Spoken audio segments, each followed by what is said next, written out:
আমারে কেউ করে সাহায্য করেন গো, আমি 2 দিন ধরে কিছু খাই না। স্যার, আমারে করে সাহায্য করেন না, আমি না ক্ষুধার্ত, 2 দিন ধরে কিছু খাই না। এই যে কি ব্যাপার, এ তো আমার স্ত্রী নেহা, কিন্তু ও এইখানে রাস্তায় ভিক্ষা করতেছে কেন? হ্যাঁ, না না, বিষয়টা তো আমাকে জানতেই হবে। কি করি মাস্কটা ভরে ফেলি।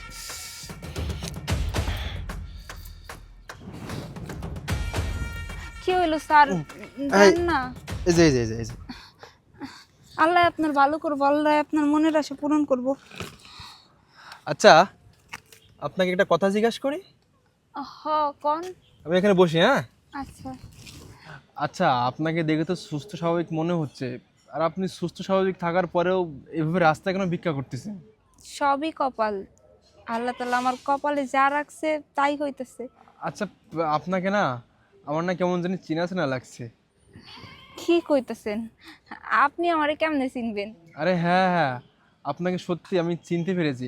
আচ্ছা, আপনি ওই কাবিরের ওয়াইফ নেহান?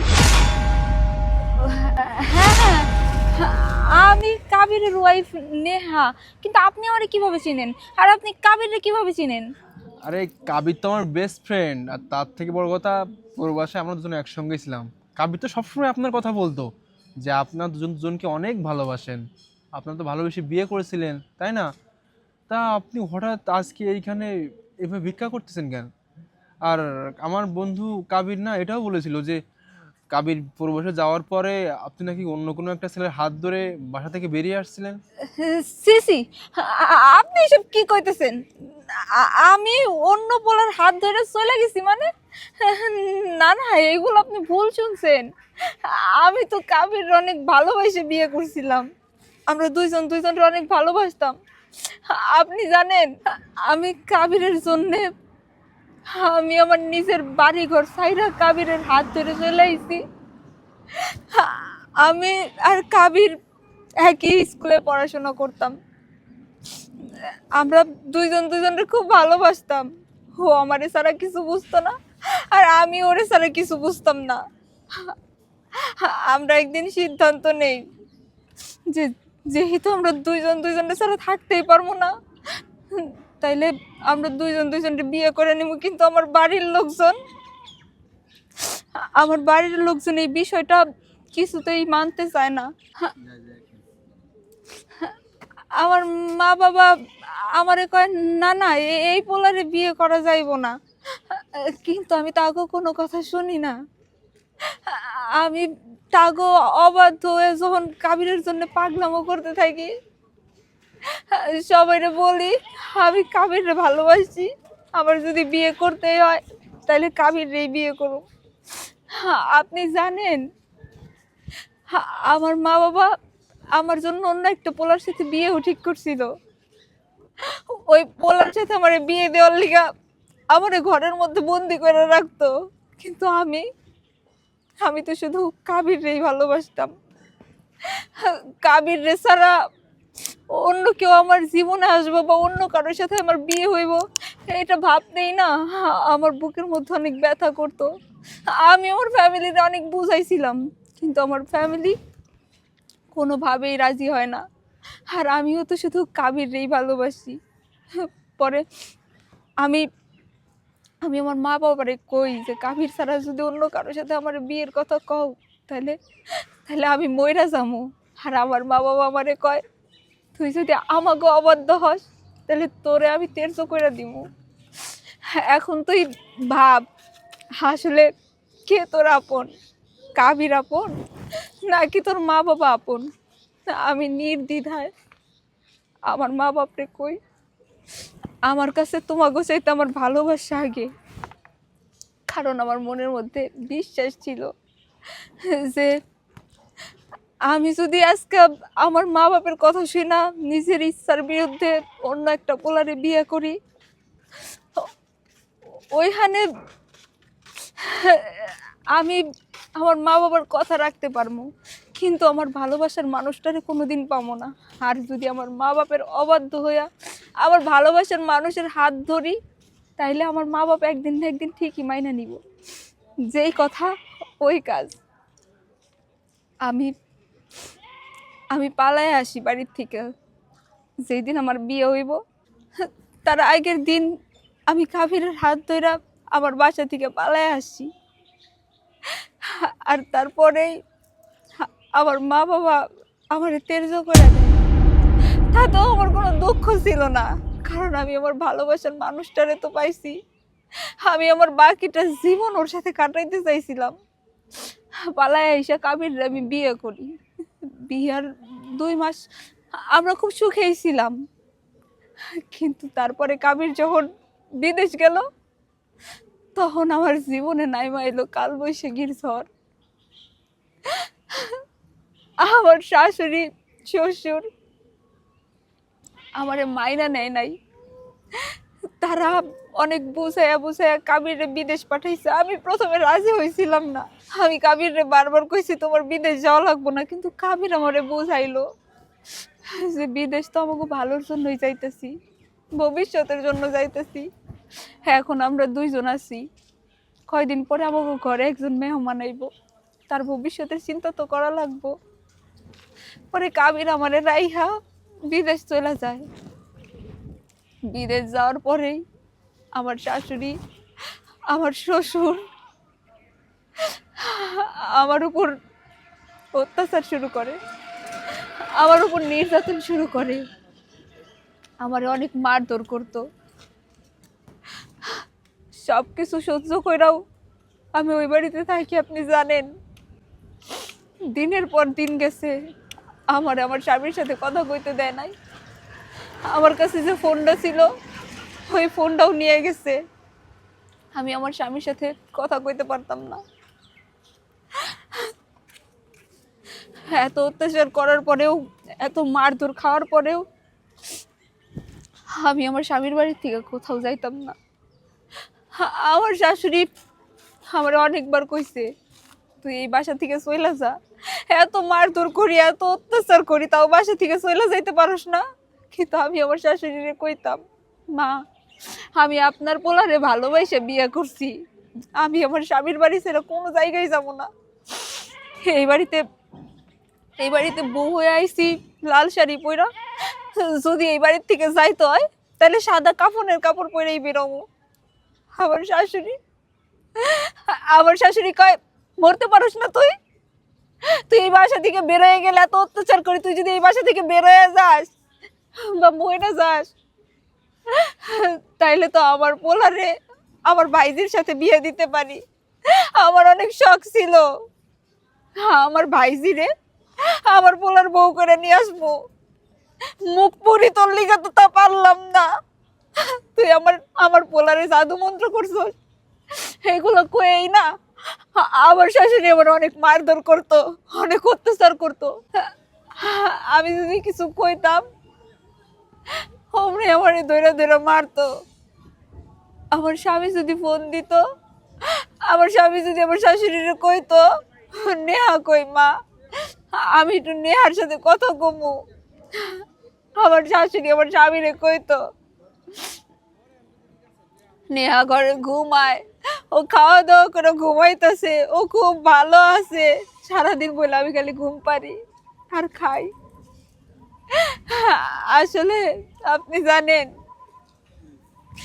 আমার শাশুড়ি না আমার ঠিক মতো খাইতেও দিত না। আমার 3-4 দিনের পচা বাসি খাবার দিত।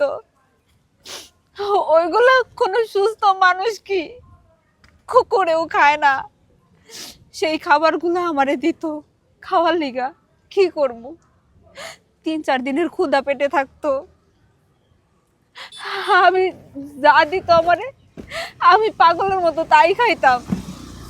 পেটের ক্ষুধা, বড় ক্ষুধা। তারপরেও আমি সেই বাড়িতে পইরা থাকতাম। আপনি জানেন আমার শ্বশুর শাশুড়ি টেবিলে বসে খাবার খাইতো আর আমারে ফ্লোরে খাবার খাওয়াইতো। আমারে ফ্লোরে খাবার দিত, তাও পান্তা ভাত, পচা ভাত, কাঁচামরিচ আর পেঁয়াজ।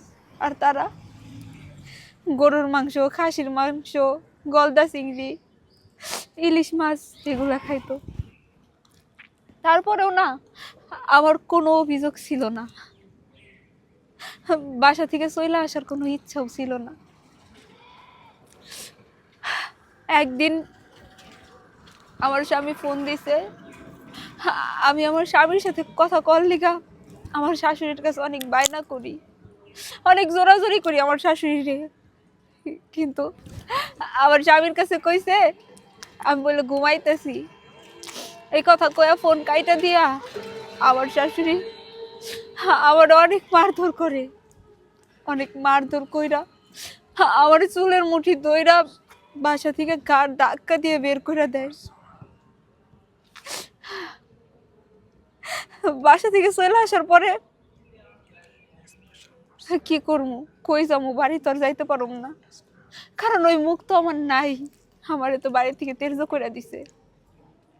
অনেক জায়গায় চাকরি করতে গেছিলাম, কিন্তু চাকরি করতে পারি নাই। মানুষ আজে বাজে কথা কয়, আপনি তো জানেনই, ঢাকা শহরে থাকতে গেলে, চাকরি করতে গেলে হয়তো বা মামা খালু লাগে, নইলে পরে টাকা পয়সা লাগে।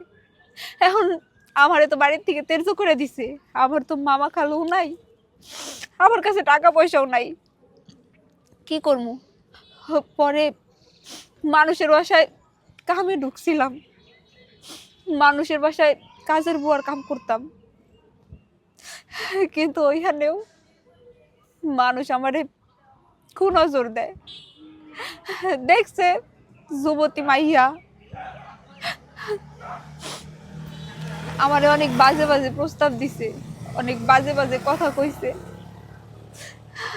মাইয়া মানুষ তো, যে জায়গায় যাই ওই জায়গায় মানুষ কথা কয়, প্রস্তাব দেয়, বাজে নজর দেয়। এখন নিজের জীবিকা তো নির্ধারণ করা লাগবো, নিজের তো দুই বেলা দুই মুঠো খায়া বাঁচতে হইব।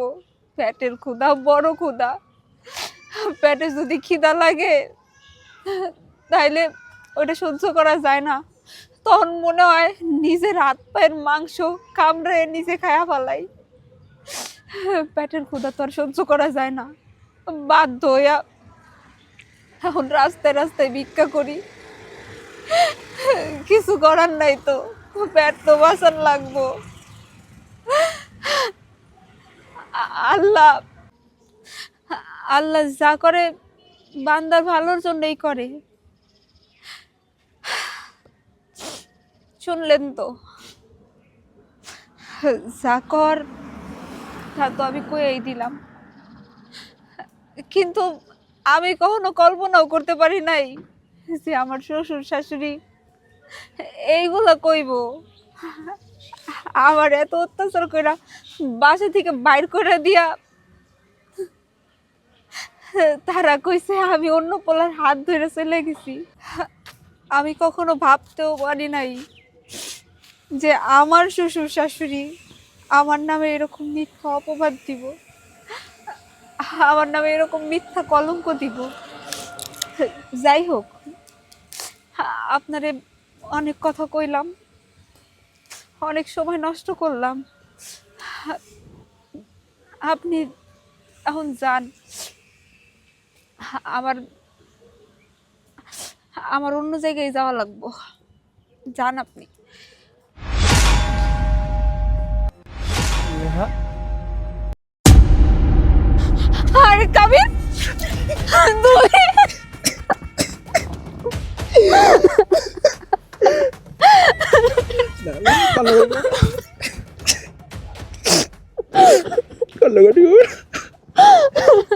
না বাবা, না কান্নাকাটি করো না।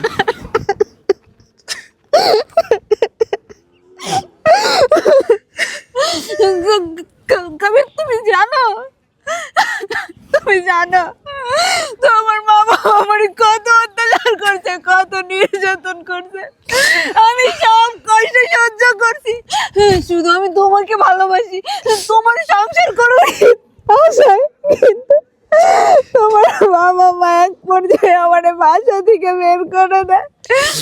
বিশ্বাস করো, আমি ওই বাসা থেকে আসতে চাই নাই, কিন্তু তোমার মা আমাকে আমার চুল ধরে আমাকে মেরে বাসা থেকে ঘাড় ধাক্কা দিয়ে বের করে দিছে। আমাকে আমাকে খাইতে দেয় না, আমাকে অনেক কষ্ট দিছে, আমি অনেক কষ্ট সহ্য করছি। এখন এখন এখন এখন এখন তুমি আমাকে পেয়েছো না, আর প্লিজ কান্নাকাটি করো না। আমি কখনো কল্পনা করতে পারিনি আমার মা বাবা তোমার সঙ্গে এতটা খারাপ ব্যবহার করবে। আরে আমার বাবা মা যদি আমাকে বলতো যে তাদের ভাস্তির সঙ্গে আমার বিয়ে দেবে, বিশ্বাস করো আমি কখনোই তোমাকে আমার বাসায় নিয়ে যেতাম না। আমি তোমাকে নিয়ে ওই দূর কোথাও চলে যেতাম, শুধু শুধু তোমাকে আমার জন্য এতটা এতটা কষ্ট করতে হয়েছে, কষ্ট সহ্য করতে হয়েছে। জানো নিয়া, আমার মা না, আমার মা তোমাকে নিয়ে অনেক বাজে কথা বলছে, অনেক খারাপ কথা বলছে, কিন্তু আমি কখনো বিশ্বাস করি নাই। কারণ আমার সবসময় আসতে ছিল যে না, হাত যাই হোক আমার নিয়ে কখনোই আমাকে ঠকাবে না। কারণ ও আমাকে ভালোবেসে বিয়ে করছে, ভালোবেসে আমার হাত ধরে ওর ফ্যামিলি ত্যাগ করে আমার সঙ্গে চলে যাচ্ছে। ও কখনোই আমার সঙ্গে বেইমানি করবে না। বিশেষ করে এই 10 বছর না, এই 10 বছর পূর্বশে থেকে আমি অনেক কষ্ট করছি, অনেক কাজ করছি। প্রত্যেকটা সময় আমি তোমাকে মিস করছি, কিন্তু কিছু করতে পারি না। হয়েছে, আমার তো কিছু করার নাই, আমি তো চাইলেও আর কিছু করতে পারবো না। তবে আনিয়া, এর একটা ফয়সলা না আমি করেই ছাড়বো। আমি আজকে দেশে চলে আসছি না, আমি না আমার পরিবারের বাবা মা কাউকে আমি জানাইনি, না জানাই চলে আসছে। আর তোমার সঙ্গে আমার দেখা হয়ে গেছে। বলে না উপর আল্লাহ ছাড় দেয়, কিন্তু কখনো ছেড়ে দেয় না। আজকে আমি তোমাকে ওই বাসায় নিয়ে যাবো। বাসায় নিয়ে যাওয়ার পর তাদেরকে জবাব চাইবো যে তোমরা আমার ওয়াইফের সঙ্গে এই কাজ কেন করছো। যদি ওরা আজকে ভালো ভালো জবাব দেয় তো ভালো কথা, আর তা না হলে না, আমিও আজকে ওই বাসা থেকে তোমাদের হাত দুটো ধরে বেরিয়ে আসবো। চলো নিয়ে বিক করে।